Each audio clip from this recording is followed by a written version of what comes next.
Welcome back to Maddie English Practice. I'm Maddie. And I'm Jules.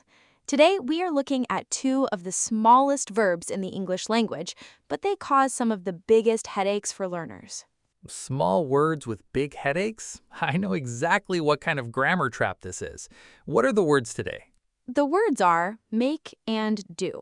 Oh, make and do. Yes, in many languages, these are translated into just one single word. But in English, we split them into two entirely different actions. Exactly. For our English learners, the basic rule to remember is all about creation versus action. Let's start with make. Make is for creating, building, or producing something brand new. It is for something that did not exist before you started working on it. Right. Let's look at a real scenario. Imagine you walk into an empty kitchen in the morning. You take eggs, flour, and milk out of the fridge, and you mix them together in a pan. You are creating breakfast because that meal didn't exist until you cooked it. You make breakfast. You also make coffee or make a cup of tea. You created a new physical thing. But now let's look at do. We use do for tasks, chores, and general activities. You are not creating anything new, you are just performing a routine action. Let's go right back to that kitchen scenario. You just made your breakfast and you ate it. Now the sink is full of dirty plates and coffee cups. Oh, the absolute worst part of the morning. You have to clean them.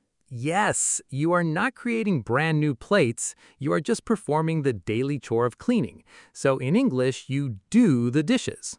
Exactly. Here's a great way to remember it. You make a mess because you created it, and then you do the cleaning because it is a task.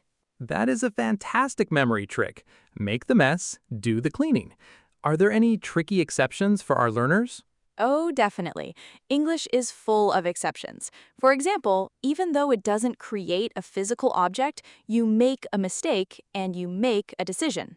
And with do, you often use it for work and study. You do your homework, you do business, and you do a good job. The best way for learners to master those little exceptions is simply by listening and reading a lot. But if you're ever guessing in a conversation, just ask yourself, am I creating something new or am I just completing a task? Your homework for today, think about your chores this weekend. Are you going to do the laundry or are you going to make a cake?